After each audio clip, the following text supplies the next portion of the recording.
नमस्कार, मी वैशाली.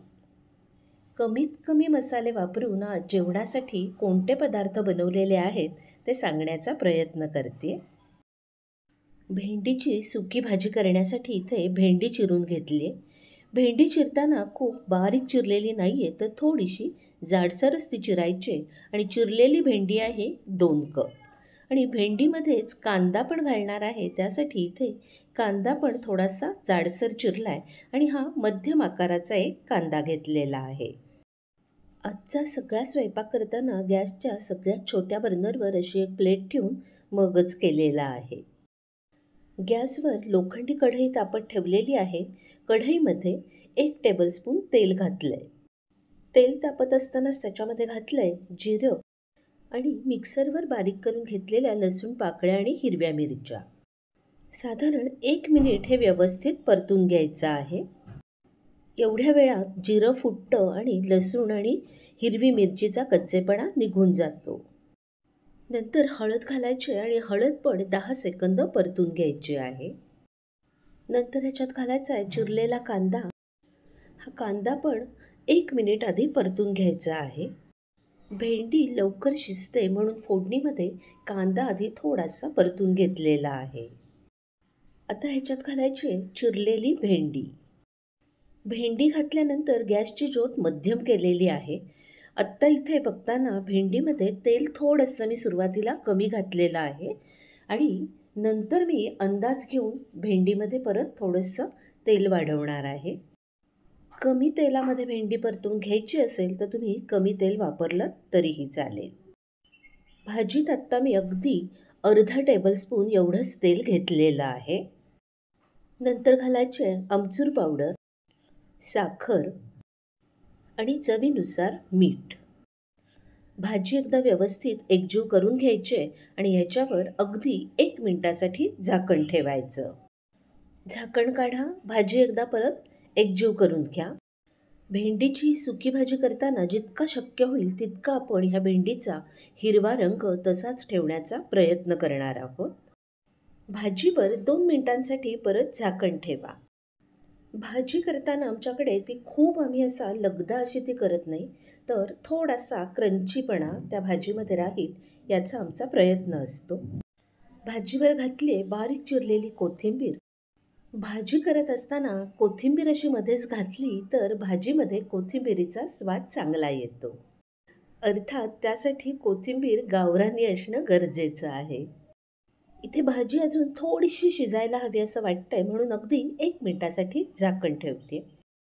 आमच्याकडे भाजी जितपत शिजलेली आवडते तितपत आता ती शिजलेली आहे आणि आता मी गॅसची ज्योत बंद केलेली आहे. आवडत असेल तर भाजलेल्या दाण्याचं थोडंसं कूट घालायचं आणि इथे मी घातलंय खवलेला ओला नारळ. अगदी 7 ते 8 मिनिटामध्ये ही भाजी पूर्णपणे शिजून तयार झालेली आहे आणि जितका शक्य होईल तितका त्याचा हिरवा रंगसुद्धा आपण तसाच ठेवायचा प्रयत्न केला आहे. नंतर वरून थोडीशी बारीक चिरलेली कोथिंबीर घालायची आणि लोखंडी कढईत जेव्हा मी भाजी करते तेव्हा ती झाल्यानंतर लगेच दुसऱ्या पातेल्यात काढून ठेवते. नाहीतर खूपदा लोखंडी कढईमध्ये केलेल्या भाजीचा रंग जो आहे तो बदलायची शक्यता असते. पुढचा पदार्थ आहे टोमॅटोचं वरण. त्यासाठी गॅसवर कढई तापत ठेवलेली आहे. कढईमध्ये तेल घातलं आहे. तेल तापत असतानाच त्याच्यामध्ये घातलेलं आहे मोहरी आणि जिरं. गॅसची ज्योत सुरुवातीपासून वरण होईपर्यंत मध्यम ठेवलेली आहे. सोबतच घालायचा आहे हाताने बारीक करून घेतलेल्या कढीपत्ता आणि चिरलेल्या हिरव्या मिरच्या. साधारणपणे 1 मिनिट हे व्यवस्थित परतून घ्यायचं आहे. इथे मिरच्यांचे थोडे मोठ्या आकाराचेच तुकडे केलेले आहेत. नंतर घातलाय हिंग, थोडीशी बारीक चिरलेली कोथिंबीर आणि हळद. साधारण अर्ध मिनिट हे परत एकदा व्यवस्थित परतून घ्या म्हणजे ह्यातलाही सगळा कच्चेपणा निघून जातो. इथे मी टोमॅटोचा मोठ्या थोड्या फोडी केल्या आहेत आणि अर्धा कप टोमॅटो आहे त्यातले एक 8 ते 10 टोमॅटोचे तुकडे मी बाजूला काढून ठेवलेले आहेत. फोडणीमध्ये अर्ध मिनिट टोमॅटो परतून घ्यायचे आहेत आणि घालायचे शिजलेली तुरीची डाळ. इथे शिजलेली डाळ 1 कप घेतलेली आहे.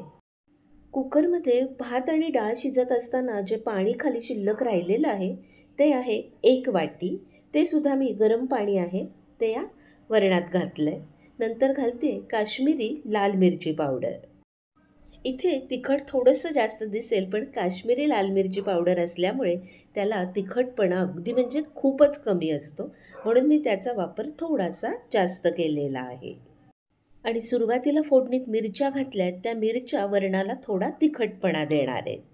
इथे वरण थोडं घट्ट वाटतंय म्हणून मी अर्धा कप परत गरम पाणी याच्यात घातलंय चवीनुसार मीठ आणि गूळ.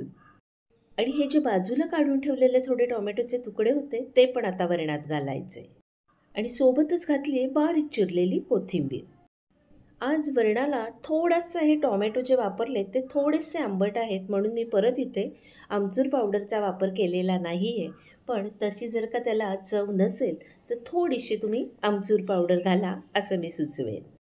जेवायला लगेच बसायचं नसेल तर असं वरण झालं की मी ते बाजूला ठेवते आणि जेवायला बसायच्या वेळेसच ते परत एकदा उकळून घेते. असं केल्यामुळे डाळीचा पण खूप असा आत लगदा तयार होत नाही.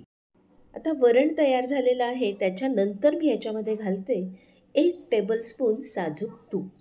असं साजूक तूप जेव्हा आपण वरणात घालतो तेव्हा त्या वरणाच्या चवीमध्ये खूप छान फरक पडतो. अर्थात ही माझी आवड आहे. आवडत असेल तर तुम्ही हा प्रयोग नक्की करून बघा. आणि आपण उशिरा जे टोमॅटो घातलेले आहेत ते सुद्धा हे वरण जेवढं आत्ता गरम आहे त्याच्यामध्ये व्यवस्थित मऊ होतात आणि जेवताना हे टोमॅटो दिसायला सुद्धा खूप छान दिसतात. वरून थोडीशी बारीक चिरलेली कोथिंबीर घालायची आणि आपलं टोमॅटोचं वरण तयार आहे. पुढचा झटकीपट होणारा पदार्थ आहे कोथिंबिरीच्या वड्या. त्यासाठी गॅसवर कढई तापत ठेवले, त्याच्यामध्ये तेल घातले. तेल तापत असतानाच त्याच्यामध्ये घातलंय मिक्सरमधनं बारीक करून घेतलेल्या लसूण पाकळ्या आणि हिरव्या मिरच्या यांचं वाटण. साधारण 1 मिनिट हे परतून घे. नंतर याच्यात घातलंय 1 कप बारीक चिरून घेतलेली कोथिंबीर, हिंग, भाजलेले पांढरे तीळ, भाजलेल्या दाण्यांचा कूट, गूळ पावडर आणि आमचूर पावडर. सगळं मिश्रण एकदा फक्त एकजीव करायचं आहे. आणि नंतर ह्याच्यात घातलंय पाणी. पाण्याला उकळी आली की ह्याच्यात घालायचं आहे हरभरा डाळीचं पीठ. 1/2 कप पीठ घेतलेलं आहे आणि त्याच्यामध्ये साधारणपणे 70% हरभरा डाळीचं पीठ आहे आणि 30% तांदळाचं पीठ आहे. आणि असं पीठ मी तयार करून एका बाटलीमध्ये भरून ठेवलेलं असतं. जर का असं वाटलं की आपलं हे मिश्रण थोडंसं सैलसर होतंय तर परत एखादा टेबलस्पून तुम्ही डाळीचं पीठ त्याच्यामध्ये वापरू शकता, जसं मी आत्ता इथे वापरलेलं आहे. नंतर चवीनुसार मीठ घातलेलं आहे. आणि आता परत एकदा हे सगळं मिश्रण व्यवस्थित एकजीव करून घ्यायचं आहे आणि अगदी 2 मिनिटासाठी याला वाफ आणायची आहे. मिश्रणाला व्यवस्थित वाफ आलेली आहे.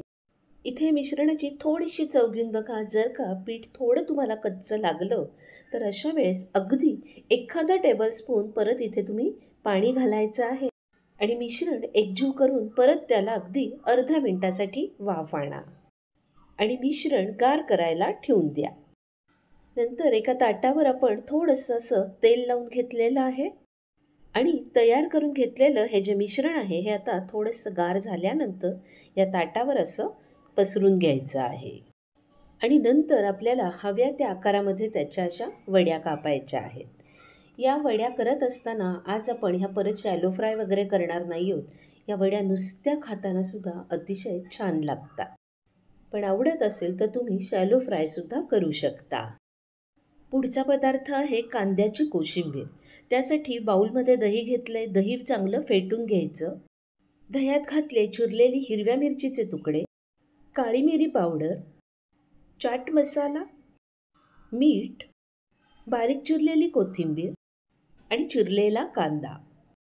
कांदा चिरताना तो मध्यम जाड असा चिरलेला आहे, खूप बारीक चिरून घेतलेला नाही आहे. सगळं मिश्रण व्यवस्थित एकजीव करून घ्या. आवडत असेल तर ह्याच्यात थोडीशी साखरसुद्धा तुम्ही घालू शकता. वरून परत थोडीशी बारीक चिरलेली कोथिंबीर घालते की कांद्याची कोशिंबीर तयार. जेवायला बसताना इथे नेहमी मीठ घेतात, पण मीठ आमच्याकडे गरजेनुसारच आम्ही पानात घेतो.